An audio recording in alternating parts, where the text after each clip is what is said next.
नमस्कार, मैं हूं कोमल शर्मा और आप देख रहे हैं न्यूज 21। स्वागत है आपका हमारे राजस्थान बुलेटिन में। शुरुआत करेंगे खबरों की, लेकिन उससे पहले नजर डालते हैं देश दुनिया की बड़ी खबरों पे। पाकिस्तान के लाहौर में आतंकी संगठन लश्कर-ए-तैयबा के संस्थापक सदस्य आमिर हमजा पर अज्ञात हमलावरों ने गोली चला दी। हमले के बाद उन्हें अस्पताल में भर्ती कराया गया, जहां उनकी हालत गंभीर बताई जा रही है। चांदी की कीमत आज 3,656 रुपए बढ़कर 2,53,00,000 रुपए पर पहुंची। इस साल सोने की कीमत में भी 22,000 रुपए तक बढ़ी है। सोना 440 रुपए महंगा होकर 1,53,00,000, जी हाँ, 1.53 लाख रुपीस प्रति 10 ग्राम हुआ है। जयपुर के बिशनगढ़ गांव में हो रही है वेब सीरीज दहाड़ 2 की शूटिंग। ट्रक पलटने पर का एक्शन सीन किया गया। बॉलीवुड एक्ट्रेस सोनाक्षी सिन्हा को देखने पहुंचे बड़ी संख्या में स्थानीय लोग। तो चलिए अब नजर डालते हैं हमारे राजस्थान बुलेटिन पे। खबर है खामोर से। खामोर के निकटवर्ती बिलिया गांव में बीती रात अज्ञात चोरों ने एक बड़ी वारदात को अंजाम देते हुए लाखों रुपए के सोना चांदी के आभूषण और भारी नकदी पर हाथ साफ कर लिया। इस चोरी की घटना के बाद से पूरे गांव में भय और सुरक्षा का, जी हाँ, भय और असुरक्षा का माहौल है। पीड़ित परिवार के अनुसार चोर घर से 10 तोला सोने के आभूषण और करीब 3 किलो चांदी ले गए। इसके साथ ही घर में रखे 6.5 लाख रुपए नगद भी चोरी हो गए। बताया जा रहा है कि ये नकदी किसी सामाजिक निस्तारण के मामले में के लिए घर में रखी गई थी। घटना की सूचना मिलने के बाद स्थानीय पुलिस को सूचित किया गया है। पुलिस ने मौके का मुआयना कर अज्ञात चोरों की तलाशी शुरू कर दी है। खामोर से ब्यूरो रिपोर्ट।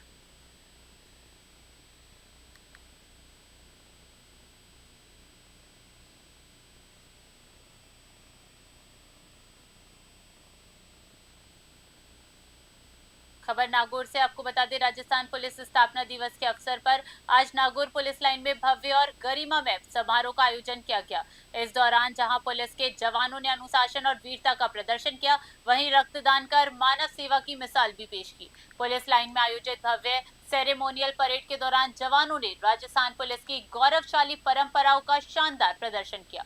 जिला पुलिस अधीक्षक रोशन मीना ने परेड की सलामी ली। इस अवसर पर कर्तव्य के प्रति समर्पित और उत्कृष्ट कार्य करने वाले पुलिस कर्मियों को सर्वोत्तम सेवा चिन्ह और उत्तम सेवा चिन्ह प्रदान कर सम्मानित किया गया। स्थापना दिवस को यादगार बनाने के लिए आयोजित रक्तदान शिविर में पुलिस के आला अधिकारियों और जवानों ने उत्साहपूर्वक भाग लिया। नागौर से मोहित रंकावत की रिपोर्ट।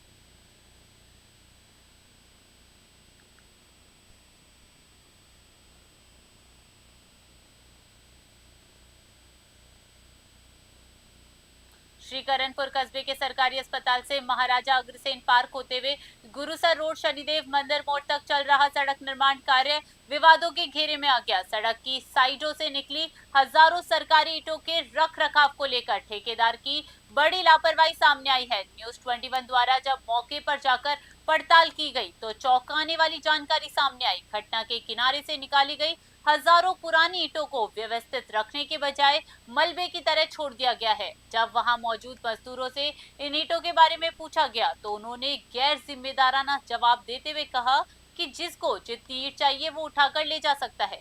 सरकारी संपत्ति के प्रति इस तरह का रवैया ठेकेदार की कार्यप्रणाली पर गंभीर सवाल खड़े करता है। श्रीकरणपुर से अमित धवन की रिपोर्ट।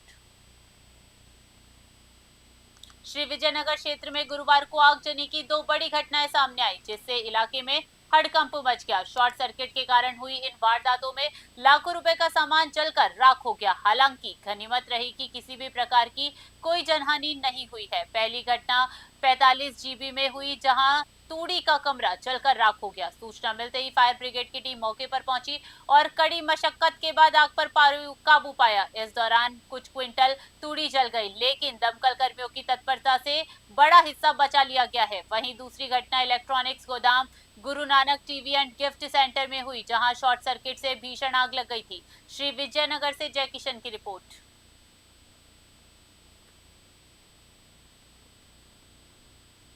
अवैध मादक पदार्थों के विरुद्ध सोजत थाना पुलिस का अभियान अब निर्णायक मोड़ पर है।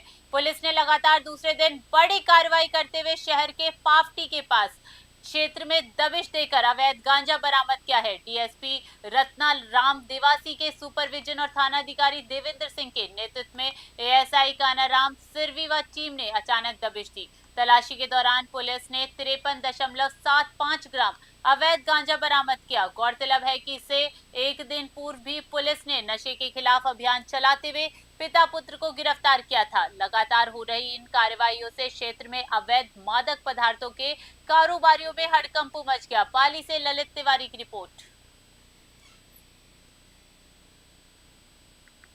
नार्को कोऑर्डिनेशन सेंटर एनकोट की जिला स्तरीय कमेटी की बैठक बुधवार को कोटपुतली बहरोड जिला कलेक्ट्रेट सभागार में जिला कलेक्टर अर्पणा गुप्ता की अध्यक्षता में हुई। इस दौरान जिला पुलिस अधीक्षक सतवीर सिंह और एडीएम ओम प्रकाश सहारण भी मौजूद रहे। बैठक में आबकारी विभाग को हथकढ़ शराब और नियमों के विरुद्ध शराब बिक्री करने वालों पर फील्ड में जाकर कार्रवाई करने के निर्देश दिए गए। कलेक्टर ने शिक्षा विभाग को निर्देश दिए कि स्कूलों और कॉलेजों में विद्यार्थियों को नशे के दुष्प्रभावों के प्रति जागरूक किया जाए। एसपी सतवीर सिंह ने स्पष्ट किया कि अवैध नशे के कारोबार पर पुलिस जीरो टॉलरेंस की नीति अपनाएगी।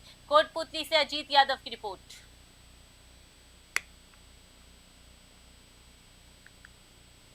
शिक्षा के क्षेत्र में अपनी विशिष्ट पहचान बना चुके मीरता सिटी के केसर देवी स्कूल ने सीबीएसई 10वीं बोर्ड परीक्षा परिणाम 2026 में एक बार फिर सफलता का परचम लहराया है। विद्यालय ने अपनी गौरवशाली परंपरा को बरकरार रखते हुए लगातार छठे वर्ष भी 100% परीक्षा परिणाम हासिल कर नया कीर्तिमान स्थापित किया। विद्यालय के विद्यार्थियों ने इस बार के परिणामों में श्रेष्ठता साबित की है। स्कूल की छात्रा यशस्वी चुनावत ने 94% अंक प्राप्त कर विद्यालय में प्रथम स्थान प्राप्त किया। वहीं अंकिता चौधरी ने 92.80% के साथ दूसरा और नवीन ने 92.4% अंकों के साथ तीसरा अंक हासिल किया है। इसके अलावा रेणुका 92%, जयंत 90.4% और मेघना 90% ने भी 90% से अधिक अंक लाकर विद्यालय का मान बढ़ाया। प्रिंसिपल प्रियंका बेहरा ने इस उपलब्धि पर खुशी जाहिर करते हुए कहा कि सफलता का कोई शॉर्टकट नहीं होता, ये मेहनत, अनुशासन और सही मार्गदर्शन का परिणाम है। विद्यालय की डायरेक्टर उषा चौधरी ने बताया कि विद्यार्थियों की लगन और शिक्षकों के समर्पित मार्गदर्शन ने इस परिणाम को संभव बनाया है। वहीं व्यवस्थापक रुचि चौधरी ने इस उपलब्धि को विद्यार्थियों के उज्जवल भविष्य की मजबूत नींव बताया। मेरता सिटी से सुशील दिवाकर की रिपोर्ट।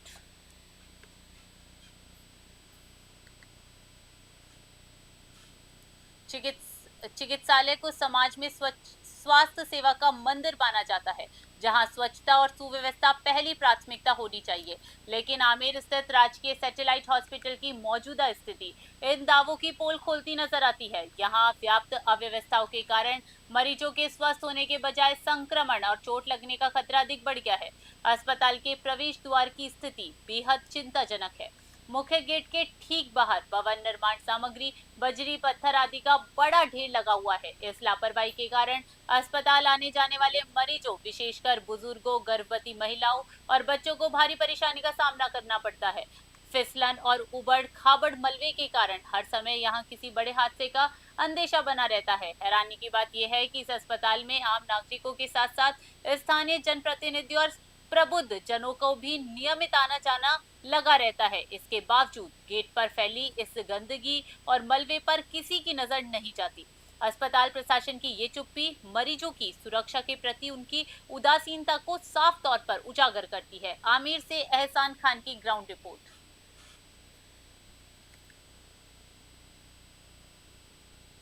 हनुमानगढ़ में आगामी रविवार 19 अप्रैल को भगवान श्री परशुराम जन्मोत्सव सर्व ब्राह्मण समाज के बैनर तले हर्षोल्लास और धूमधाम से मनाया जाएगा। इस वर्ष आयोजन को ऐतिहासिक बनाने के लिए समाज द्वारा व्यापक तैयारियां की गई हैं, जिसमें सुबह की पूजा अर्चना से लेकर रात्रि की भव्य आतिशबाजी तक कई कार्यक्रम शामिल रहेंगे। कार्यक्रम का शुभारंभ प्रातः 7:15 पर परशुराम चौक पर विधि विधान से पूजा अर्चना के साथ होगा। इसके पश्चात दोपहर 3:15 पर लोहिया स्कूल से एक भव्य शोभा यात्रा निकाली जाएगी।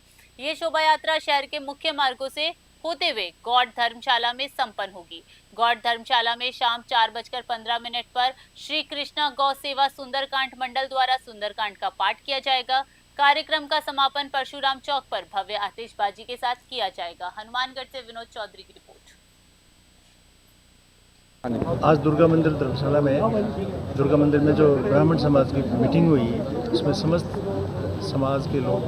ब्राह्मण समाज के लोग इकट्ठे हुए और जो परशुराम भगवान की जयंती जो मनाएंगे 19 तारीख को रविवार को उसको भव्यता से मनाएंगे और सब लोग मिलजुल कर मनाएंगे। और जो जैसा बताया गया कि हम अग्रणी होते हैं हर चीज़ में, देव पुरुष हमें माना जाता है, देवों का अंश है, तो हम उसको सिद्ध करने की कोशिश करेंगे, सबसे आगे आएँ। हनुमानगढ़ जिले के नोहर कस्बे में आबकारी विभाग के डिपो पर लोडिंग अनलोडिंग कार्य करने वाले मजदूरों के बकाया भुगतान का मामला तूल पकड़ता जा रहा है। लंबे समय से मेहनताना नहीं मिलने से नाराज ठेकेदारों और अनुज्ञाधारियों ने गुरुवार को आबकारी निरीक्षण को ज्ञापन सौंपकर उग्र आंदोलन की चेतावनी दी है। प्रशासन द्वारा ध्यान नहीं दिए जाने पर गुस्साए मजदूरों और ठेकेदारों ने 16 अप्रैल से कार्य पूरी तरह से बंद कर दिया। लोडिंग अनलोडिंग बंद होने से डिपो का संचालन और सप्लाई चेन पूरी तरह से प्रभावित हो गई है। यदि 20 अप्रैल 2026 तक मजदूरों का समस्त बकाया भुगतान नहीं किया गया तो नोहर मदिरा डिपो पर पूर्ण रूप से तालाबंदी की जाएगी। हनुमानगढ़ से विनोद चौधरी की रिपोर्ट।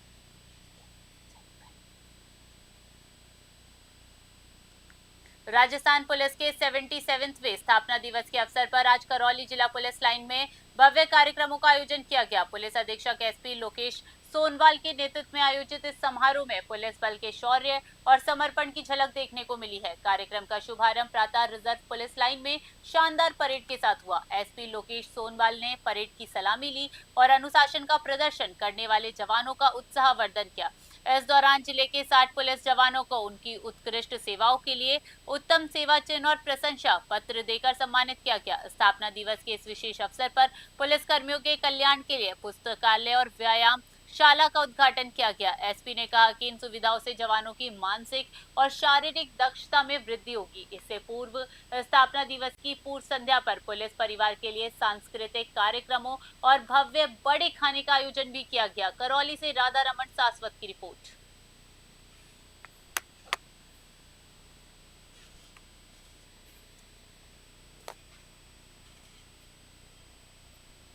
हमारे राजस्थान बुलेटिन में फिलहाल के लिए इतना ही। बने रहिए न्यूज़ 21 पे। नमस्कार।